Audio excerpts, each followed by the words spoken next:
திருவண்ணாமலையில் ஓட்டுநர் கட்டுப்பாட்டை இழந்து கார் 30 அடி ஆழ கிணற்றுக்குள் பாய்ந்த சம்பவம் அதிர்ச்சியை ஏற்படுத்தியுள்ளது. கூடுதல் விவரங்களை செய்தியாளர் குரு தண்டபாணி வழங்கிட நாம் கேட்கலாம். குரு தண்டபாணி, வணக்கம். தொடர்ந்து இந்த சம்பவத்தில் என்ன நிகழ்ந்தது, விவரங்களை பதிவு செய்யுங்க. திருவண்ணாமலை அடுத்த கிளியாப்பட்டு கிராமத்தை சேர்ந்தவர் கோபால், வயது 24.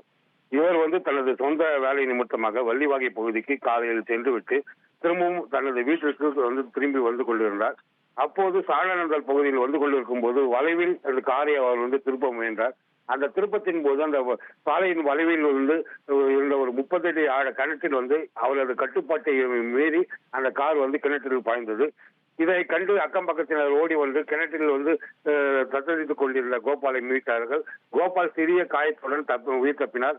தற்போது அந்த கிணற்றில் பாய்ந்த காரை மீட்கும் பணியில் தீயணைப்புத் துறையினர் தீவிரமாக ஈடுபட்டு வருகிறார்கள். கிணற்றில் கார் பாய்ந்த ஒரு நிகழ்வு அந்த பகுதியில் மிக பெரும் பரபரப்பை ஏற்படுத்தியுள்ளது.